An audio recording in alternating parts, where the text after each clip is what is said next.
गोजोन फुंबिलिनि बयनिसिमबो गाहाम हामलायनायखौ बावहरबाय। बे समाव आं चन्दन मुसाहारि एसएमनि खौरांगिरि। बेवहाय एसएमनि सफैदों एन्टनि नार्जारि।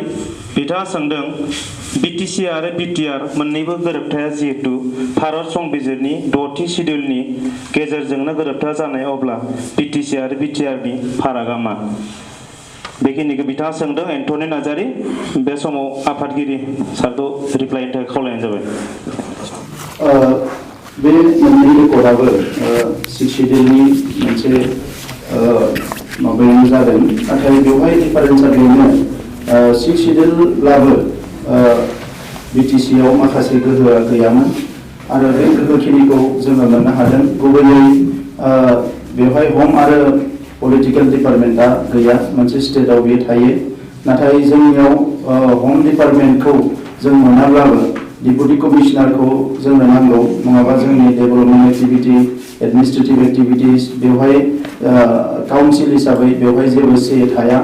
दा बेनिखायनो नैबे एकर्डआव बे डिपुटि कमिशनारखौ बेवहाय डाइरेक्टलि काउन्सिलाव ट्रेन्सफार खालामनानै लाबोनो हानाय मोनसे दफा दङ।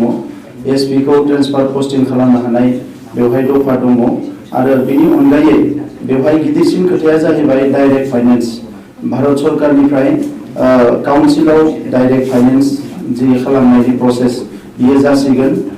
आगोलाव सिक्स सिडिउलफ्राव बे गैयामोन आरो बेनिखायनो सिक्स सिडिउलफ्रा बाजेट बानायनानै स्टेट गभर्नमेन्टनो हरो आरो स्टेट गभर्नमेन्टआ गावनि गोसो बायदिसो बिथांमोना रिटार्नखौ हरोमोन फैसा थाखाफोरखौ, आरो बेनिखायनो नांगौ बायदि रेशिय'आव बे फैसाफोरखौ मोना, अनसुंथाइफोरखौ मोना।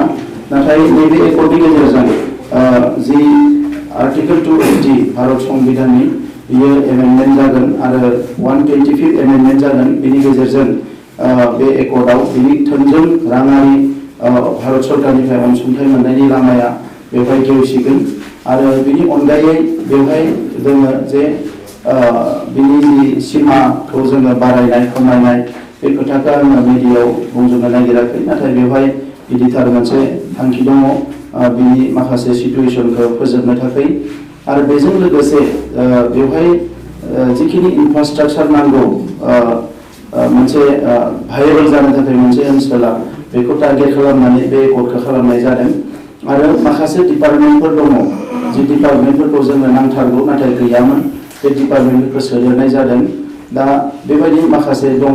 आरो बेजों लोगोसे दिनै बे गोरोबथानि गेजेरजोंनो जोङो मोनसेबाव काउन्सिल मोननो हाबावबाय आरो बे गोरोबथानि गेजेरजोंनो माखासेफोर दफा दङ जि दफाफोरखौ जोङो मावफुंलाङोबा जोंनि जि बेयो काउन्सिलब्लाबो बे फुल फ्लेजेड स्टेट नङाब्लाबो बियो सोरगिदिं गासैबो बिथिंनिफ्राय जोबोद पावारफुल जागोन, जोबोद स्ट्रं जागोन। दा बेखौनो आङो बुंनो सानो। दा बेवहाय गोबां डिफारेन्स दङ। बिटिसिआव दिनै इनस्टिटिउसनफ्रा गैयामोन, बेवहाय गोबां इनस्टिटिउसन फैबाय। सेन्ट्रेल इउनिभार्सिटिखौ जों मोनबाय, जोङो बेवहाय अर्गेनिक इउनिभार्सिटि मोनबाय, जों एनआईटी मोनबाय, बेजों लोगोसे गंनै मेडिकेल कलेज मोनबाय, जेराव नर्थ इस्टआव खुनु स्टेटआवनो बेफोर गैया आरो बिटिसिआव बेफोर गैयामोन। आरो बेजों लोगोसे जोङो रेल पस्ट फेक्टरि जोङो मोननो हाबाय आरो गोबां बेवहाय दङ। आङो टाइम सर्टखाय बुंजोबनो नागिराखै, नाथाय जि मोनसे एकर्ड जादोंमोन एमेन्डेड सिक्स सिडिउल 2003आव, बेखौ लानानै जोंनाव गोजोननाय गैयामोन कि बे मोनसे एमेन्डेड सिक्स सिडिउल बेनि पावार फांसना जोबोद खम जाबाय होननानै। नाथाय दायो जोङो बेखौ पावार फांसनफोरखौ आरोबाव माखासे स्ट्रं खालामनानै बेखौ जोङो मोनसे मोजां फिनिशिंआव लाबोनाय जादों। दा ओंखायनो बेजों जोंनि जि एजेन्डा, मेइन एजेन्डा, बियो फुलफिल जानायाव बेयो जथेस्थ' माने कन्ट्रिबिउसन होगोन, आं बेखौ फोथायो। आफादगिरि बिथांनिसिम मोनसे सोंलु खालामहरदों मानास ओनसोलनिफ्राय खारिजा बिजनि मौजानिफ्राय बिथां गान्धी बसुमतारी। बिथाङा सोंथि खालामदों बोरसि दैमा बारनानै खारिजा बिजनि ओनसोलाव टुरिज्मनि जौगानायनि थाखाय गोबां खाबु दं। बे बिथिङाव नोंथाङा खारिजा बिजनि मौजा ओनसोलाव टुरिज्मनि थाखाय माबाफोर जौगाथायनि थाखाय माबाफोर बिथांखि लादों नामा सार? गान्धी बसुमतारी बिथाङा सोंथि खालामदों। दायो आफादगिरि सारखौ रिप्लाइनि थाखाय खावलायबाय। गान्धी बसुमतारीनि जि सोंलु, गान्धी बसुमतारीजों लोगोसे गोबां मानसिया बेखौ सोंदों। मानोना खारिजा बिजनिल' नङा, जोंनि गोबां ओनसोल दङ। दानि आङो मख'नाय मोन GZ वर्क आरो माखासे स्पर्ट बेनि बादैबो गोबां ओनसोल दङ जोंहा जेराव बेयाव टुरिजमनि थाखाय मोजां मोनसे पटेनसियेलिटि दङ आरो बे ओनसोलनि थाखाय जे होल जोङो माखासे पलिसिखौ जोङो लादों आरो बे पलिसिसफोरखौ जोङो लासै लासैनो इमप्लिमेन्ट खालामगोन। जोंनि खारिजा बिजनिनि साहा ओनसोलाबो मानास हाग्राजोंनो नांजाबनाय दा बे हिसाबै खारिजा बिजनियावबो माखासे टुरिजम डेभेलपमेन्टआ बेयाव जानो हायो।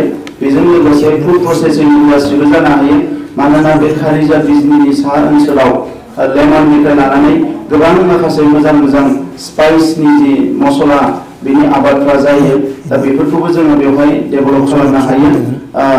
जि सोंलु सोंदों थोंजोङै आं बेखौनो बुंनो सानदों कि गुबुन गुबुन ओनसोलनि बायदि जेराव जेराव पटेनसियेल दङ बेखौ जों जिहेतु इनफ्रास्ट्राक्चार डेभेलप खालामगोन खारिजा बिजनिखौबो जोङो डेभेलप खालामनो थाखाय